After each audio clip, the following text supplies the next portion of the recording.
Welcome back to my channel. I'm Giga, and if you've seen the title and thumbnail of this video, you kind of already know what's gonna happen. A while back, I saw SLEW, a fellow artist and YouTuber, do a little challenge. He painted a self-portrait a day for a whole week, which is something I have never done and that I thought would be the perfect way to start the new year, with a little challenge and a little self-improvement. So I made a few tweaks to the challenge because I wanted to make it a little bit my own, and I will tell you all about them and how the whole challenge is structured while we get started. So let's get painting.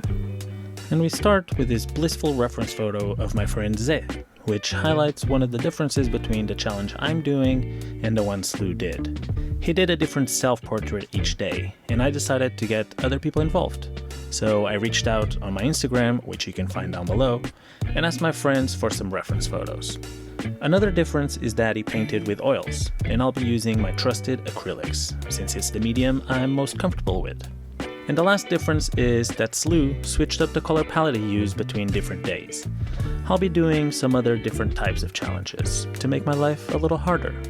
Today, I'm just freestyling and using my usual palette with alizarin crimson, cadmium yellow, ultramarine blue, burnt umber, and titanium white. This portrait was the perfect way to begin this challenge, because it just felt pretty good all throughout. The color mixing was going well, I'm pretty happy with the likeness, and I think my favorite part of this portrait is the light side of his beard. I think I got the color and his patchiness just right. And my least favorite part is the glass lenses, because it looks like he has none, but it's one of those things that I only noticed when I was looking at it the day after. Second day, second portrait. I'm feeling fresh, I'm feeling good, I'm excited to start painting. And today's challenge, oh, by the way, I'm not going to be doing a big intro before every painting, just introduce the challenge or what I'm changing, because otherwise this video is going to take forever. But today's challenge is going to be painting something that I don't paint very often, which is dark skin. So let's get started. Today's subject is my friend Skinny, looking very serious sitting on the steps. And out of the many reference photos that I got, I picked this one because, as I said, I don't paint dark skin very often, and also because I liked how his face was lit from above, which is something I also don't paint a lot. And by the way, if you sent me a reference photo and I didn't get to use it this time around, don't worry. If enough people like this video, I'll do another one like this in the future and I'll use those references. Or if you didn't send me one, make sure to follow me on Instagram so you don't miss out the next time. But let's talk about today's portrait. I struggled a little bit, to say the least, when trying to find the correct hues in the light and shadow parts of his face.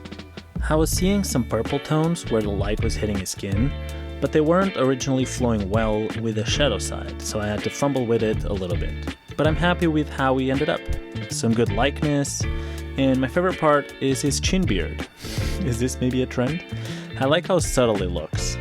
And my least favorite part is his right eye, because I think it's a bit too small and too high on his face. Day 3, portrait 3. And as you might have noticed, I like to paint on the table.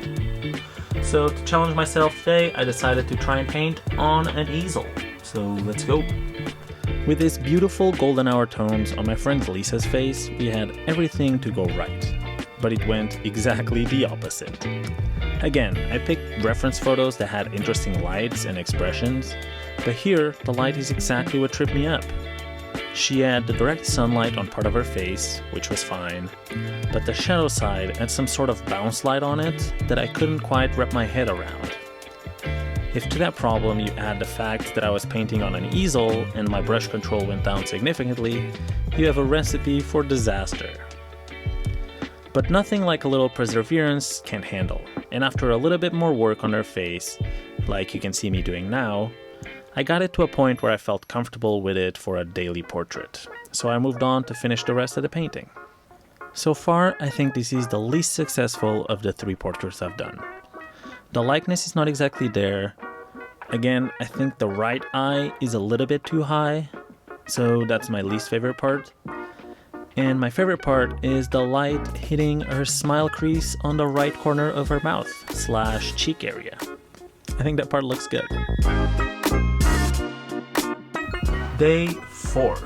And yesterday was kind of a struggle, so let's hope today goes a little better.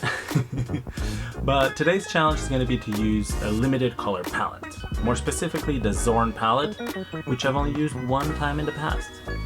And the Zorn palette is composed by 4 different colors: yellow ochre, vermilion, which can be replaced by cadmium red, titanium white, and then ivory black, which is a cool black, so it's going to be doing the work of the blues. But let's get started. Today we have this goofy expression from Miguel and his lovely thick curls, thick with extra C's. One problem this portrait highlights is the fact that I tend to lengthen the distance between the eyes and the bottom of the nose, as you can see here. This time I noticed while painting and I fixed it, but sometimes I don't. But in general, the painting process of this portrait went pretty straightforward. Even though I had only used the Zorn palette one time in the past, mixing white skin tones is not very hard, which was an appreciated change of pace after the struggle from the previous day. Right now, the portrait looks a little bit flat, but that's because it's missing some of the darker tones and the highlights, so I'll fix that when I add them, which I tend to save for the end, like right now. My least favorite part of this portrait is his top lip / teeth / jaw area, whatever that's called, because it looks like it's just coming a little bit too outwards. And my favorite part is his hair. It was my first time painting curls like this, and I love the way they came out. And it's day 5, I think. I'm getting confused. 5. I think it's 5. And today, the challenge is going to be that I'm going to be using the reference photo in black and white. So this way, I'm going to have to be the one figuring out the colors by myself, which should be kind of fun. Let's go.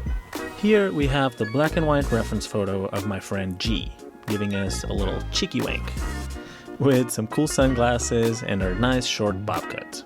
Is that what it's called? Maybe. Whatever. I start by sketching the portrait as usual, and then start color blocking the different parts of the portrait, because it helps me to see it as a whole, especially when working on a white, unstained canvas like this one. Using the reference photo in black and white is a really good practice exercise that I also picked up from my boy SLEW. It forces you to focus on the values in the reference photo, while also working on your colors and knowledge of how skin and faces usually work, but still allowing you to experiment and try different things. The lighting in this reference photo was pretty subtle, and I think I managed to get it, so I'm pretty happy with how this one came out. More specifically, I think my favorite part is the hair, because I think I captured how nice and glossy it looked. And my least favorite part is her neck, because I think the left side of it looks a little flat. It's day 6, and we are so close to the finish line I can taste it. But today's challenge is going to be to do the portrait without doing the pencil sketch first. So just going straight in with the paint and figuring out the proportions as we paint. So let's go. As a reference photo, we have this beautiful picture of my friend Solange. Got some braids, got some jewelry, just beautiful. Not doing a pencil sketch was a super fun challenge. I still did sort of a sketch, using some watered down burnt sienna, but focusing even more on the shapes and negative spaces. Not super successfully, I might add. Once I started placing the facial features, I struggled to get them the correct size for the face, and then after committing to them, I had to reshape the whole head around them. In the end, it wasn't that big of an issue. I just had to bring the hairline further down, bring the chin a little further up, and little by little make those small adjustments. Another thing I really had trouble with was her skin tone. I always kept jumping between either being too saturated or not being saturated enough, and then either making her skin a little bit too yellow or too pink, and she looking more like Pocahontas than my friend Solange. But in the end, we got there, and after I was happy with her skin tone and the face shape, we move on to some detailing in the braids and the jewelry, which really bring the portrait to a whole new level. My favorite part, I think, is her nose, and my least favorite part is her shoulder on the bottom right of the canvas, because it looks a little bit too flat, because maybe I got lazy. We made it to the last day. And today we're not going to have any special challenges other than the fact that instead of painting a friend's face, I'm going to be painting my own face. Little self-portrait action. So let's get us a picture and we can get started. Since this is by far the face that I'm the most accustomed to, I had to have a little fun with the expression. A little bit sad, a little bit surprised that I made it to the end of the challenge. But there's one more portrait to finish, so let's go. I originally went a little bit too yellow on the light side of my face, but I'll fix it in the next layers of paint. Similarly to the first portrait, this was a really nice way to finish the challenge. Painting was feeling good. And this was such a fun challenge. I feel like I learned a ton, but the only downside of it was having to find storage to put more than a terabyte of footage, since these paintings were taking me between 2.5 to 4 hours to paint. But now back to this specific portrait. I am pretty happy with how it came out. The likeness is pretty good, even though I think I had the same problem of making the facial features, like my nose and mouth, a little bit too small. But I like the colors, I like the rendering, and I think my favorite part is my eyes. I think I really captured the expression and the liveliness of them. So let me know in the comments which of the 7 portraits you think was the most successful or the least, because I always appreciate some constructive criticism.